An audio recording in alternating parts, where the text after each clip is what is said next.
At Christmas, my daughter said, "You could leave a little earlier. Dinner is just for close family." When she read the note I left with her gift, she broke down in tears in front of everyone. "Your presence here means so much to me. Watch until the end and leave a comment telling me which city you're watching from. I want to see how far my story has reached." The Christmas tree lights twinkled in my daughter Amanda's lavish living room as I carefully arranged the homemade gingerbread cookies I'd baked that morning. I'd spent hours decorating each one, just like I used to when she was a little girl. The familiar scent of cinnamon and nutmeg filled the air, bringing back memories of simpler Christmases in our small apartment. "Mom, you didn't have to bring anything," Amanda said, quickly taking the plate from my hands. Her smile seemed strained as she glanced nervously at her mother-in-law, Eleanor, who was arranging expensive-looking appetizers on silver platters. "I wanted to," I said, trying not to feel hurt by her reaction. "It's our tradition." Amanda placed my cookies on a side table, away from the elaborate spread that had clearly been catered. I noticed Eleanor's slight smirk as she whispered something to Richard, my son-in-law of 5 years. The house was filled with people I barely knew, Richard's colleagues, his extended family, and Amanda's new friends from the country club. At 55, I felt painfully out of place in my department store dress among their designer outfits. "Grandma." My 7-year-old grandson Ethan ran up to hug me, and for a moment, everything felt right again. "Hey, buddy." I knelt down to his level. "I made your favorite, reindeer cookies with extra chocolate chips. Mom's been teaching me about proper nutrition," he recited, glancing at Amanda. "We don't eat processed sugar anymore." I swallowed hard, trying to hide my disappointment. "Well, that's good to know, honey." Throughout the evening, I tried to engage in conversations, but each one seemed to die when I joined. I caught Richard rolling his eyes when I mentioned my job as a school secretary. Eleanor steered her friends away whenever I approached. Dinner was served, and I discovered my place card at the very end of the table, next to the restroom door, while Amanda sat surrounded by Richard's family at the center. I picked at my food, feeling the knot in my stomach grow tighter. After dinner, as guests moved to the living room for gift exchanges, Amanda pulled me aside into the hallway. She fidgeted with her diamond bracelet, avoiding my eyes. "Mom," she said in a hushed tone, "I was thinking, maybe it would be better if you headed home soon." I blinked, not understanding. "But we haven't even opened presents yet. I got something special for you and Ethan." "That's sweet, but the ceia is really just for the more intimate family." She glanced toward the living room, where Richard's parents were holding court. "You can leave the gifts, and I'll call you tomorrow to let you know how they liked them." The words hit me like a physical blow. Intimate family. And somehow, I didn't qualify. 30 years of loving her, raising her alone, sacrificing everything, and I wasn't intimate family. "I see," I managed to say, my voice surprisingly steady despite the pain crushing my chest. "I'll just get my coat then." "It's nothing personal," Amanda added quickly. "It's just, you know how Richard's family is. They have their traditions." I nodded, not trusting myself to speak. As Amanda returned to her guests, I slipped upstairs to get my purse from the guest bedroom. I took out the small, carefully wrapped package I'd brought for her and the envelope tucked beneath the silver bow. For a moment, I hesitated, then placed both on her nightstand where she would find them later. My hands trembled slightly as I smoothed the ribbon one last time. No one noticed as I made my way downstairs and quietly let myself out. Snow had begun to fall, dusting the expensive cars lining the driveway. As I climbed into my old Honda, I caught a glimpse through the window of Amanda laughing with Eleanor, of Ethan opening a large gift from his other grandmother, of the family I was apparently not intimate enough to be part of. I drove home in silence, the Christmas carols on the radio only amplifying my loneliness. The small apartment I'd once shared with Amanda felt emptier than ever as I hung up my coat and kicked off my shoes. I'd expected the pain, but not the hollow feeling that settled in my chest as I sat alone on Christmas Eve, wondering where I had gone wrong, why the daughter I'd poured my heart and soul into could so easily ask me to leave. My phone rang at midnight. "Amanda." I let it go to voicemail, not ready to hear more excuses. But then it rang again, and again. When I finally answered, her voice was choked with tears. "Mom," she sobbed. "I read your note. I found your gift. Oh God, what have I done?" I couldn't sleep that night, memories flooding back like old photographs scattered across my mind. The past played out in vivid detail, all the sacrifices, all the struggles, all the love that apparently hadn't been enough. 28 years earlier, I'd been abandoned by Jim, Amanda's father, when she was just 3 years old. I still remember the day he walked out, suitcase in hand, claiming he wasn't cut out for family life. No warning, no discussion, just gone, leaving behind unpaid bills and a mortgage I couldn't afford on my teacher's assistant salary. I took on a second job waitressing nights at the local diner. For years, I worked 16-hour days, coming home to help Amanda with homework, to read her bedtime stories, to be both mother and father.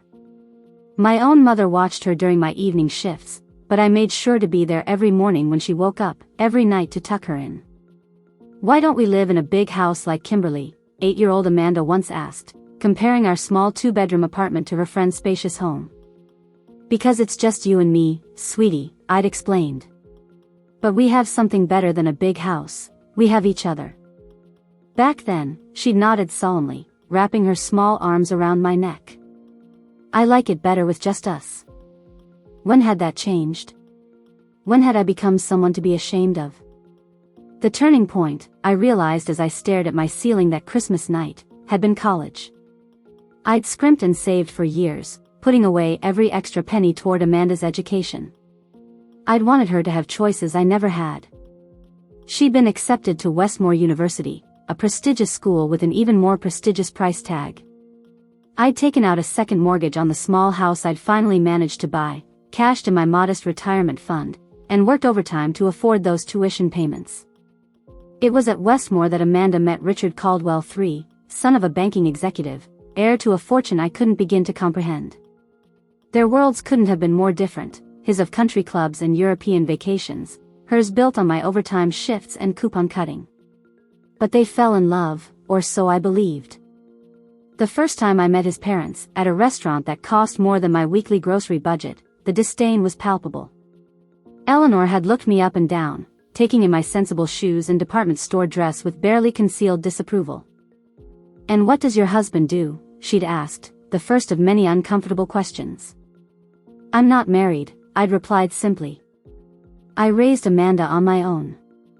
The slight widening of her eyes, the meaningful glance exchanged with her husband, I saw it all, felt it all. I wasn't what they had envisioned for their son. Richard had changed after that dinner. His initial warmth cooled, replaced by a polite distance. He began finding reasons why Amanda couldn't visit me on weekends, why I shouldn't come to their apartment too often.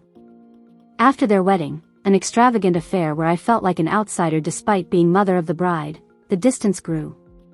Amanda called less frequently. Our Sunday brunches became monthly, then quarterly. She'd drop casual comments about how I should update my wardrobe if I was going to attend functions with Richard's colleagues, how I might want to consider coloring the gray in my hair. I complied, desperate to remain in her life, in my grandson's life. I bought clothes I couldn't afford, spent money on haircuts and manicures that strained my budget. But it was never quite enough. I was never quite enough. The past 5 years had been a slow, painful process of being edged out.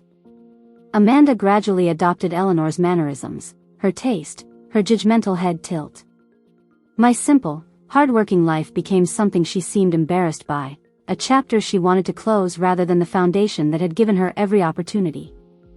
When Ethan was born, I'd hoped things would change, that becoming a mother would help Amanda remember the bond we'd shared.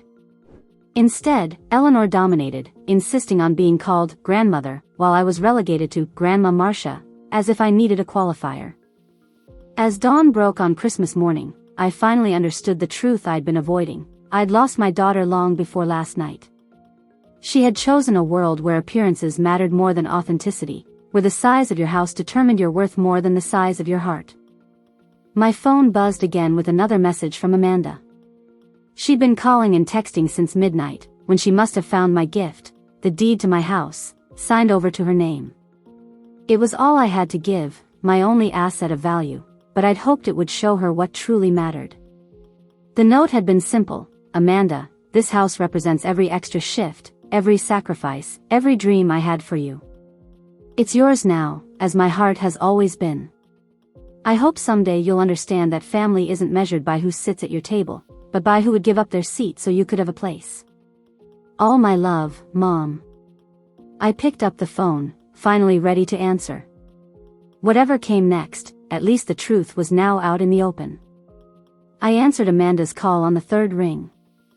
Mom, she sobbed, her voice thick with tears. I'm so sorry. Please, can I come over? I need to talk to you. I hesitated, my heart still raw. It's late, Amanda. Maybe tomorrow would be better.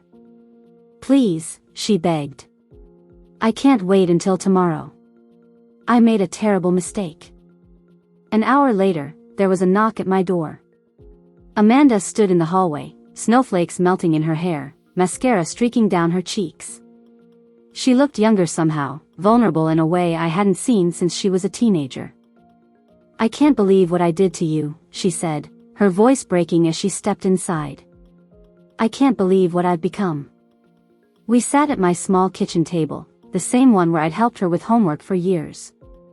Amanda clutched the deed to my house in her trembling hands. I can't accept this, she said, pushing it toward me. This is your home. It's just a house, I replied, though we both knew that wasn't true. It represented decades of hard work, thousands of overtime hours, countless sacrifices. Why would you do this? After how I treated you? I shrugged, fighting back tears. Because you're my daughter. Because I thought maybe if you saw what I was willing to give up for you, you'd remember who you used to be. Amanda broke down again, shoulders shaking with sobs. I don't deserve it. I don't deserve you. As the night deepened, truth spilled out between us. Amanda confessed that Richard's family had been working to isolate me for years. Small comments about my clothes, my job, my mannerisms. Suggestions that I might embarrass them at social functions. Richard's thinly veiled relief when I couldn't attend events. It started so gradually, Amanda explained. At first, it was just Eleanor suggesting I take you shopping for something more appropriate for their country club. Then it was Richard asking if we could have holidays at their house instead of yours because they had more space. You could have said no, I pointed out quietly. She nodded, tears spilling again. I know. That's the worst part. I let it happen because I was so desperate to fit into their world. I wanted so badly to belong there. And I reminded you that you didn't, I finished for her. No, Amanda protested. It wasn't you, it was me. I was ashamed of myself, of feeling like an imposter among them. And instead of admitting that, I started seeing myself through their eyes. I lost myself, Mom. Dawn was breaking when Amanda finally revealed the incident that had led to my Christmas Eve expulsion. Earlier that day, Eleanor had pulled her aside, expressing concerns about having me at the dinner. She said Richard's new business partners would be there, people who could help his career, Amanda explained. She worried you might say something inappropriate. That you wouldn't understand their world. And you agreed with her? The words tasted bitter. I didn't stand up for you, Amanda whispered. I was a coward. But when I found your gift, when I read your note. She shook her head, unable to continue. I learned that after I'd left, Amanda had finally confronted Richard and his mother. The carefully orchestrated Christmas gathering had erupted into a family argument, with Amanda demanding to know why I'd been treated like an unwelcome outsider for years. Eleanor kept saying, she's just not our kind, dear, Amanda recounted, disgust evident in her voice. As if there's only one acceptable, kind, of person. And Richard, her voice hardened, Richard just stood there, backing up his mother. What happened then? I asked, though part of me already knew. I left, Amanda said simply. I grabbed Ethan and I left. He's with my friend Jen right now. I couldn't stay there after realizing what I'd done, what I'd allowed them to do to you all these years. I reached across the table and took her hand. "Oh, Amanda. I've been such a fool," she whispered. "I let them convince me that status and appearances were more important than the person who gave me everything.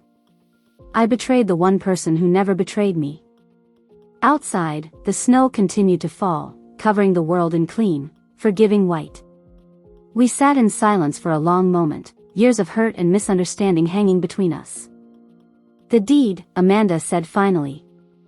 "I can't take your house, Mom." "I already signed it over," I said. "It's done." "Then move in with us," she said suddenly. "Ethan and I will find our own place. Away from Richard, away from his toxic family. We'll start over." I stared at her, searching for sincerity in her eyes. "What about your marriage? What about the life you built?" Amanda's expression hardened with a determination I recognized, the same stubborn resolve she'd inherited from me. "That life was built on lies and shame," she said firmly. "I won't raise my son to believe that wealth determines worth. I won't teach him to be ashamed of where he comes from." She squeezed my hand. "I won't lose you again." I wanted to believe her. But after years of slow rejection, of being pushed to the margins of her life, I needed more than words. "I need time, Amanda," I said honestly. "I need to see that this isn't just a reaction to finding out about the house." She nodded, understanding in her eyes. "I know. And I'll prove it to you, every day if I have to." As she left that morning, something had shifted between us. But whether it was the beginning of healing or just another false hope, only time would tell. 3 days passed before I heard from Amanda again. I spent New Year's Eve alone, watching the ball drop on my small television while sipping a glass of supermarket champagne. I tried not to think about the lavish party Richard's family would be hosting, or whether Amanda had returned to that world of privilege and pretension. The answer came on New Year's Day. Amanda arrived at my apartment with Ethan in tow, a suitcase in each hand. "We left," she said simply as I opened the door. "For good this time." Ethan rushed to hug me, wrapping his small arms around my waist. "Grandma. Mom says we're staying with you for a while. Can we make cookies? Real ones with sugar?" I couldn't help but laugh as I hugged him back. "Absolutely, buddy. All the sugar you want." Over the next few days, Amanda filled in the gaps of what had happened since Christmas. She had indeed returned to the house briefly, but only to pack essentials and have a final conversation with Richard. "He actually tried to blame you," she said, shaking her head in disbelief as we shared coffee at my kitchen table while Ethan watched cartoons in the living room. "Said you were trying to sabotage our marriage with your emotional manipulation." "The deed," I realized aloud. "He thinks I gave you the house to drive a wedge between you." Amanda nodded. "In his world, everything is a transaction, a power play. He can't comprehend doing something out of pure love." She stared into her coffee. "I don't think I could either, not anymore. I'd forgotten what that looks like." She reached into her purse and pulled out a folded piece of paper, the deed to my house, and slid it across the table. "This belongs to you, Mom. It's not just a house, it's your security, your future." I didn't reach for it. "I meant what I said, Amanda. I wanted you to have it." "I know," she said softly. "That's why I can't take it. Because you'd give me everything without asking for anything in return. And I've been taking and taking for years without giving back." Tears filled my eyes as I realized she truly understood. "But," she continued, "I did keep the note. I'm going to frame it, to remind myself every day of what really matters." The following week brought a storm, both literal and figurative. Snow blanketed the city, shutting down schools and businesses, while Richard escalated his attempts to bring Amanda back into the fold. First came the flowers, enormous arrangements delivered daily, each with cards pleading for her return. Then came the gifts for Ethan, expensive toys and gadgets that my grandson, to my surprise, showed little interest in. Daddy's toys always have rules, he confided in me one afternoon as we built a blanket fort in my living room. I can only play with them certain ways or they might break. The meaning behind his innocent observation wasn't lost on me. Richard's parents joined the campaign next. Eleanor called repeatedly, her messages cycling between guilt trips, "Richard is absolutely devastated," and thinly veiled threats, "You're making a terrible mistake that will affect Ethan's future prospects." The breaking point came when Richard himself appeared at my door unannounced, his luxury car idling conspicuously in front of my modest apartment building. "I need to speak with my wife," he demanded, barely acknowledging me. Amanda, hearing his voice, came to stand beside me. "Anything you have to say, you can say in front of my mother." His eyes narrowed. "This is between us, Amanda. This childish rebellion has gone on long enough." "Rebellion?" She laughed without humor. "Is that what you call it when someone refuses to be controlled and manipulated?" "Your mother has filled your head with nonsense," he snapped. "She's always been jealous of what we have, of the life I could give you that she never could." I remained silent, knowing this was Amanda's battle to fight. She straightened her shoulders, looking Richard directly in the eye. "My mother gave me something you never could, Richard, unconditional love. No expectations, no requirements, no need to play a role to be worthy." Richard's face hardened. "So you're choosing her?" He gestured dismissively at my apartment, "over everything we built?" "I'm choosing myself," Amanda replied firmly. "And my son. I'm choosing a life where neither of us has to pretend to be something we're not." After Richard left, slamming the door behind him, Amanda collapsed onto the sofa, emotionally drained but resolute. "He'll make the divorce difficult," she predicted, staring at the ceiling. "His family doesn't lose, especially not to someone like me, someone who was only temporarily acceptable because I played by their rules." I sat beside her, taking her hand. "You're stronger than you think, Amanda. You always have been." That night, as Amanda and Ethan slept in my spare bedroom, I finally unfolded the deed she had returned to me. Tucked inside was a new note in Amanda's handwriting.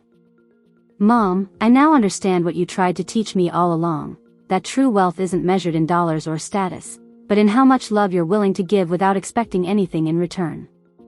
The house is yours, but my heart and Ethan's are yours too, forever. No more closed doors, no more exclusions. We are family, the most intimate kind there is." I pressed the note to my chest, tears flowing freely as the weight of years of rejection finally began to lift. Outside, the snow continued to fall, covering Richard's tire tracks until they disappeared completely. Spring arrived with divorce papers and custody battles. Richard, unwilling to accept defeat, unleashed the full power of his family's connections. He hired the city's most aggressive attorney and crafted a narrative painting Amanda as unstable and impulsive. His primary ammunition? Her decision to leave their luxurious home to live in my inadequate two-bedroom apartment. "They're claiming I'm providing an unsuitable environment for Ethan," Amanda explained one evening, her voice hollow as she spread legal documents across my kitchen table. "Apparently, sharing a room with his mother in Grandma's apartment is detrimental to his development, but living in a mansion with people who measure human worth by bank accounts is just fine." I squeezed her shoulder, fighting back my own anger. "We'll get through this." But Richard's attacks grew more personal. His lawyer submitted affidavits from Eleanor and several of their social circle, all testifying that Amanda had become erratic since reconnecting with me. They claimed I was a negative influence, that I had manipulated Amanda with the house deed to destroy her marriage. The cruelest blow came when they subpoenaed my financial records, exposing every struggle and hardship I'd faced raising Amanda alone. My modest savings, my second mortgage, the credit card debt I'd accumulated sending her to college, all laid bare in clinical detail, as if my sacrifices were evidence of my unworthiness rather than my love. "I can't believe they're doing this," Amanda said, pacing my living room after a particularly brutal day in court. "They're trying to use your sacrifices against you. Against us." I sat quietly, a strange calm settling over me. "They don't understand, do they?" Amanda stopped pacing. "Understand what?" That by exposing every penny I spent on you, every financial struggle I endured, they're actually proving my case. I smiled sadly. They think those records show my inadequacy. What they really show is how much I loved you. The next morning, Amanda called her lawyer with a new strategy. Instead of fighting Richard's financial disclosures, we would embrace them. Every loan I'd taken for Amanda's education, every second job I'd worked to give her opportunities, we would highlight them all. In court that Friday, Richard sat smugly as his attorney presented charts comparing his financial provisions for Ethan with what I could offer. Designer clothes versus department store sales. Private schools versus public education. Summer camps in Europe versus community programs. When it was our turn, Amanda's lawyer simply placed my bank statements from the past 25 years on the evidence table. Your Honor, she said calmly, the opposition has made much of material advantages. We'd like to discuss a different kind of wealth. One by one, she called out entries: my student loan payments for Amanda's college tuition, the second mortgage on my house to cover her graduation expenses, the credit card statements showing years of sacrifices so Amanda could have dance lessons, science camp, SAT prep courses. Mrs. Caldwell's mother didn't just provide for her, the lawyer concluded. She invested everything in her daughter's future, asking nothing in return. That's the value system Mrs. Caldwell wants to pass on to her son. Richard shifted uncomfortably as the judge reviewed the documents, her expression softening as she turned page after page of my financial history. That afternoon, the tide began to turn. The judge ordered a home study of both residences, asking the evaluator to consider emotional environment alongside material provisions. She also granted Amanda temporary primary custody, with Richard receiving weekend visitation. As we left the courthouse, Richard approached us, his composure slipping for the first time. This isn't over, he warned, his voice low. My son belongs in his real home, not some cramped apartment with two bitter women. Amanda straightened, meeting his gaze without flinching. Our son belongs where he's valued for who he is, not what he represents. Later that night, as we tucked Ethan into bed, he asked a question that broke my heart. Daddy says Grandma made Mommy leave him. Is that true? Amanda sat on the edge of his bed, smoothing his hair. No, sweetie. Grandma helped Mommy remember what's really important. She helped me be brave enough to make the right choice. Like a superhero? Ethan asked, his eyes widening. Amanda smiled, glancing at me in the doorway. Exactly like a superhero. But her superpower isn't flying or super strength. It's love, the kind that never gives up, even when things get really hard. That night, I lay awake, Richard's threat echoing in my mind. I knew his family wouldn't surrender easily. They had money, influence, connections, all the things I lacked. But for the first time in years, I wasn't afraid. Whatever came next, Amanda and I would face it together, our bond stronger than any force trying to break it. The following week, Eleanor made her move. She arrived at my apartment unannounced, dressed immaculately as always, her Mercedes parked prominently outside as if to emphasize the contrast with my surroundings. We need to talk, she announced, barely waiting for me to open the door fully. Mother to mother. I let her in, noticing how her gaze swept critically over my modest living room with its secondhand furniture and family photos. Amanda was at a job interview, and Ethan was at his playgroup, a fortunate coincidence, or perhaps a calculated move on Eleanor's part. I'll be direct, she said, declining my offer of coffee. This situation has gone far enough. I'm here to make you an offer. I stood in my kitchen, facing Eleanor Caldwell across the counter that separated us.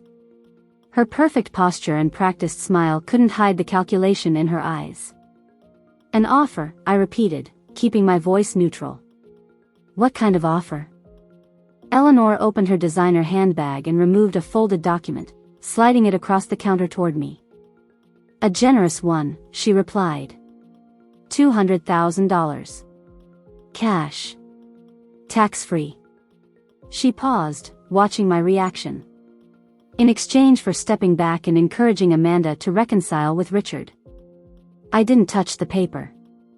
Stepping back? Let's not pretend, Eleanor said, her voice hardening slightly. Amanda was perfectly happy in her marriage until Christmas. Until your dramatic gesture with the house deed. You think I orchestrated all this? I couldn't help but laugh. That I somehow manipulated my daughter into leaving her husband? Eleanor's smile tightened. I think you saw an opportunity and took it. Perhaps you didn't intend for things to go this far, but now that they have. She tapped the document with one manicured fingernail. This is your chance to secure your future and do what's best for Amanda and Ethan. I finally picked up the paper, scanning the legal language that essentially offered to buy my silence, my absence, my compliance. And if I refuse? Eleanor's expression didn't change, but her voice dropped to a near whisper. Richard is prepared to fight for full custody. His lawyers will argue that Amanda is emotionally unstable, that she's been unduly influenced by you. Given our resources and connections, who do you think will win? The threat hung in the air between us. I carefully refolded the document and handed it back to her. You know, Eleanor, for years I believed I wasn't good enough. Not rich enough, not sophisticated enough, not worthy of being included in Amanda's real family. I met her gaze steadily.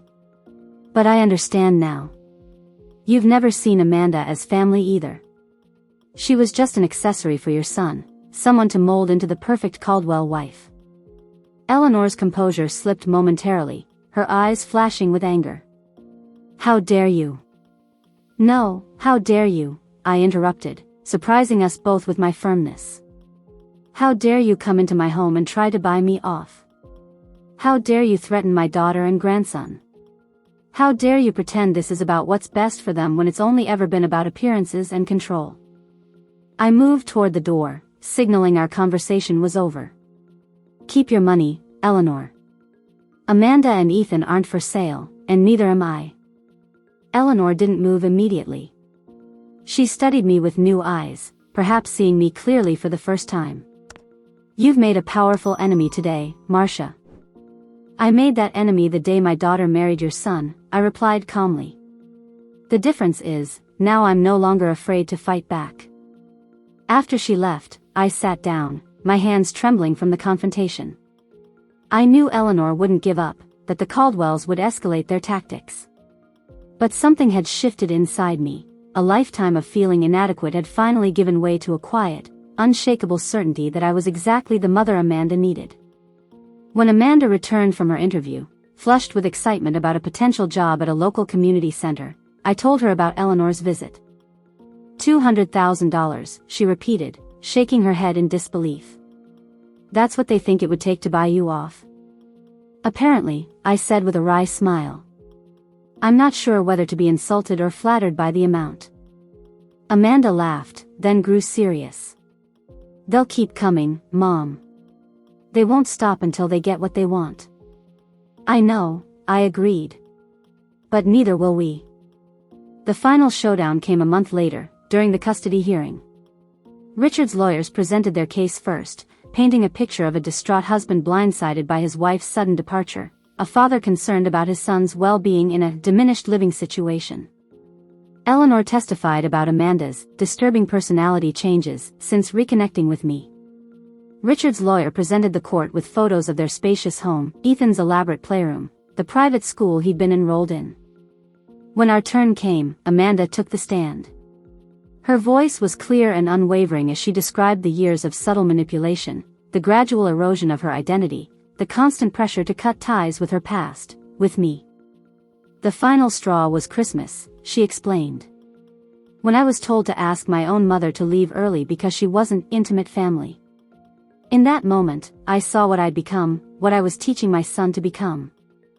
The judge, a woman in her 60s with kind eyes and a no-nonsense demeanor, listened attentively, occasionally glancing between Amanda and me, between Richard and Eleanor. Mrs. Caldwell, she said finally. What do you want for your son? Amanda looked directly at the judge. I want him to know his worth isn't measured by his address or his clothes or his school. I want him to be kind and genuine, to value people for who they are, not what they can provide. She paused, her voice catching slightly.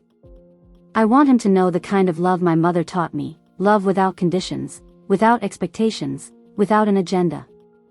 The courtroom was silent when she finished. Even Richard seemed subdued, staring at the table in front of him. The judge's decision came swiftly. Joint legal custody, with Amanda having primary physical custody. Liberal visitation for Richard, but with the stipulation that Ethan would remain in his current school, the public elementary where he'd been thriving for the past few months. While material advantages are important, the judge noted, children also need emotional security and authentic relationships. Mrs. Caldwell has demonstrated her commitment to providing both. Outside the courthouse, Richard approached us, Eleanor notably absent for once. "You won," he said flatly. "Congratulations." Amanda shook her head. "This wasn't about winning, Richard. It was about doing what's right for Ethan." "And for yourself?" he asked, a hint of his old bitterness returning. "Yes," she admitted. "For myself too. Because I deserve to be more than someone's carefully constructed wife." As he turned to leave, Amanda called after him. "Richard? I hope someday you'll understand what my mother taught me, that love isn't about molding someone into what you want them to be. It's about seeing who they truly are and valuing them for it." That evening, as we celebrated with a simple dinner at my apartment, Ethan proudly showing off his latest artwork on my refrigerator, I looked around at my small home now filled with laughter and life. The walls that had once echoed with loneliness now contained something precious, a family rebuilt on truth and acceptance. Amanda caught me watching them and smiled, a genuine smile that reached her eyes. "Thank you," she said softly. "For never giving up on me. For showing me what real family looks like." I reached across the table and took her hand. "That's what mothers do," I said. "We keep the light on, no matter how dark it gets, no matter how long you're gone. We're always here, waiting for you to find your way back home." Outside, the first flowers of spring had begun to bloom, pushing through the last of winter's snow, fragile yet resilient, just like the bond between a mother and daughter that had weathered the coldest season and emerged stronger than before.